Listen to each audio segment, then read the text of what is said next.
আসসালামু আলাইকুম। ইসলাম ইলেকট্রনিক্সের পক্ষ থেকে আপনাদেরকে জানাই স্বাগতম। বন্ধুরা, আপনারা দেখতে পাচ্ছেন এটি একটি ট্রয়ডল ট্রান্সফরমার, আর এটি নাতাসা inverter PCB gold, FC gold নামে যে পিসিবিটি পরিচিতি, এফসি গোল্ড। যেটা চার্জিং শুধু ফাংশনটা একটা চপার ট্রান্সফরমার দেওয়া হয়েছে। এখানে এমওসি 3021-এর পরিবর্তে চপার ট্রান্সফরমার দিচ্ছে। এই ট্রয়ডল ট্রান্সফরমারের পারফরমেন্স দেখেন। এখন এটি একটি এসি ক্লিপন মিটার আর এটি ডিসি ক্লিপন মিটার। আমি এসিতে সেট করছি 12 অ্যাম্পিয়ার আর ডিসিতে 10 ছোঁয়াছুঁই, মানে 9 সামথিং।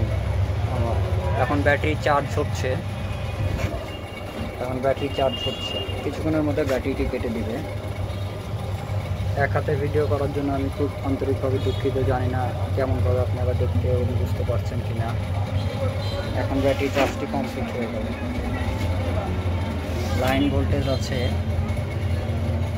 লাইন ভোল্টেজ দেখতে পাচ্ছেন 235 অ্যাম্পিয়ার। স্লো মোশন করে দিয়েছে, মানে সে 1 অ্যাম্পিয়ারের কাছাকাছি ধরে নেবে।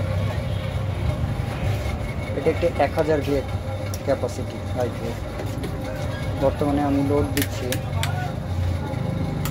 100, 200, 500, 700। এই কারেন্টকে আমি ফেল করলাম, এখন বর্তমানে সে ব্যাকআপ দিচ্ছে। কারেন্ট ফেল করছি, এখন ব্যাকআপ দিচ্ছে। আমার ডিসিতে ড্রেন করছে 61 অ্যাম্পিয়ার, নট এসি। ডিসিতে ড্রেন করছে 61 অ্যাম্পিয়ার, 700 ওয়াট। তাহলে কতটা লস কম। আমি যদি গোটা সেটকে বন্ধও করি, আমার অ্যাম্পিয়ার কত লস কম করছে দেখেন, কত লস কম করছে। অ্যাম্পিয়ার ড্রেনটা কত লস কম করছে, 0.4। দেখেন, এই হচ্ছে ট্রয়ডল ট্রান্সফরমারের পারফরমেন্স। এখন ইনভার্টার মোড ফাঁকা, মানে কোনো প্রকার লোড নাই। অনেকে বলে স্কোয়ার ওয়েভে আউটপুট ভোল্টেজ বেড়ে যায়। ওই যে আমার স্কোয়ার ওয়েভে আউটপুট ভোল্টেজ আমি সেট করে রেখেছি 45, 245, পাক্কা 245 আছে। যেহেতু লোডে গেলে স্কোয়ার ওয়েভ একটু কিছুটা ডাউন করবে, মানে ডাউন করবে। তো আমি সেক্ষেত্রে এখন লোডে দিচ্ছি। এখন এই যে লোডে দিচ্ছি, আমার দেখেন 240। জানি না আপনারা কাটা মিটারে বুঝতে পারছেন কি না। দেখেন আমি 600 ওয়াট লোড দিয়েছি, 63 অ্যাম্পিয়ার ট্রেন করছে। DC clip-on meter, not AC, DC. আমি বারবার করে বলছি ডিসি ক্লিপন মিটার। আমার ব্যাটারি ভোল্টেজ দেখতে পাচ্ছেন কি না, 11.45। আরও লোড আমি বাড়িয়ে দিলাম, দেখেন আমি আরও বাড়িয়ে দিয়েছি। আমার 700 ওয়াট এখন লোড দাঁড়িয়ে আছে, পাক্কা 700 ওয়াট, সরি 760 ওয়াট হয়ে গেছে। এই যে 700 ওয়াট, 700 ওয়াটে 60 অ্যাম্পিয়ার। শুধুমাত্র ট্রান্সফরমার বাইন্ডিংয়ের ওপরে আমার অ্যাম্পিয়ার লসটা সিলেক্ট করছে, ট্রান্সফরমার বাইন্ডিংয়ের ওপরে। প্রাইমারিতে ইউজ করছি 18 নম্বর wire primary coil, secondary use করছি 10 নম্বর ওয়্যার।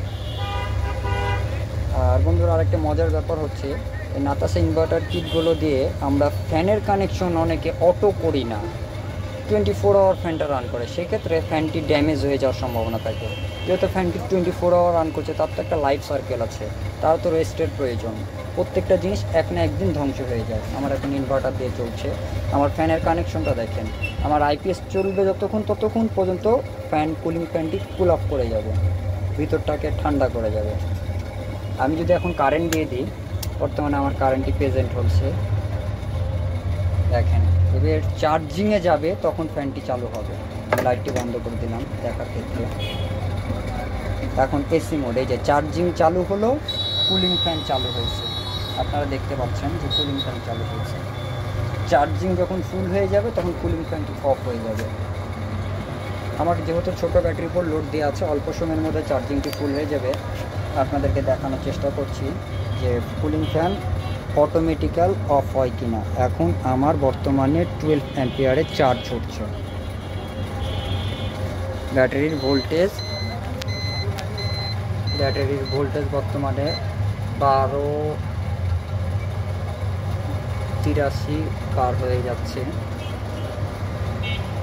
এবং কুলিং ফ্যানটি আমার রান আছে বর্তমানে। যেহেতু আমার চার্জিং মুভমেন্টে ফ্যানটি রান করবে এবং ইনভার্টার মুভমেন্টে ফ্যানটি রান করবে।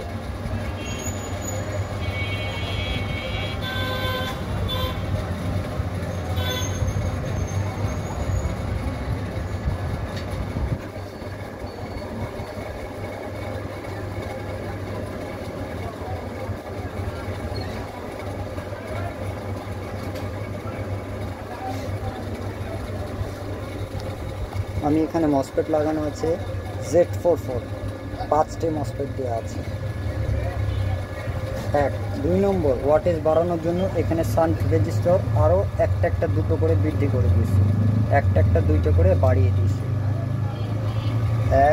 দুটো করে বাড়িয়ে দিয়েছি। এখানে সচরাচর 4টা করে থাকে, আমি আরও দুটো শান্ট রেজিস্টার বাড়িয়ে দিয়েছি। এবং নিচে একটি মোটা ওয়্যার আমি সোল্ডারিং করে দিয়েছি যাতে পিসিবিটা না পুড়ে যায়।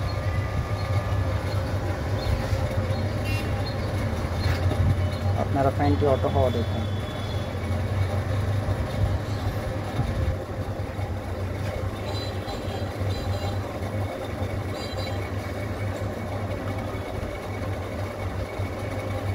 ফ্যানটিকে অটো করার প্রসেস: পজিটিভ টার্মিনাল ফ্যানের ডাইরেক্ট।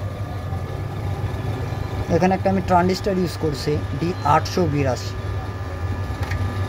দুটো ডায়োড ইউজ করছি 4007, দুটো ডায়োড, যেটি একটি পিন থাকবে হচ্ছে চার্জিংয়ে আর একটি পিন থাকবে হচ্ছে ইনভার্টারে, এবং দুটোর পজিটিভ একদিক করে বেজকে সিগন্যাল দিয়েছি।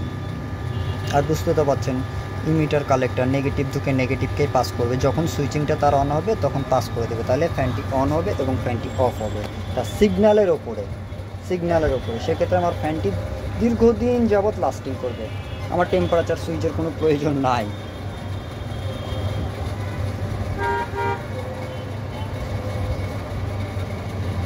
বন্ধুরা দেখতে পাচ্ছেন আমার এখনই ব্যাটারিটি চার্জ হচ্ছে।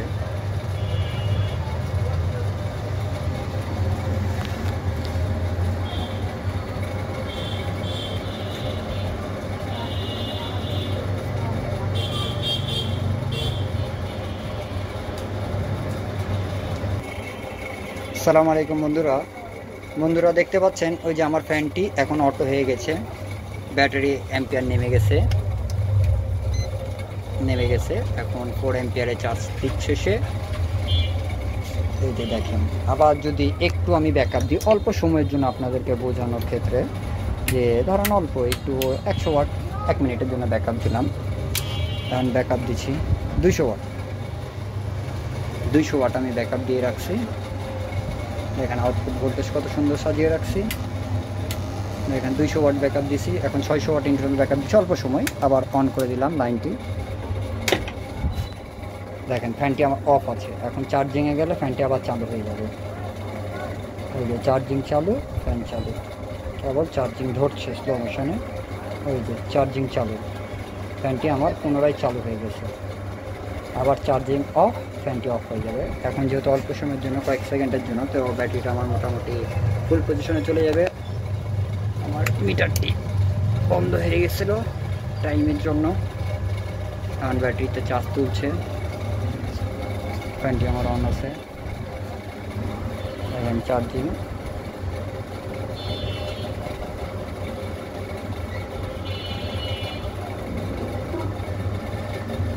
Charging complete, fan of. আমার দেখেন চার্জিং অ্যাম্পিয়ার নেমে যাচ্ছে। কোনো প্রকার ট্রান্সফরমার হিট, কোনো প্রকার মসফেট হিট কোনো নাই। এই ছিল আজকের মতো ভিডিও। আসসালামু আলাইকুম।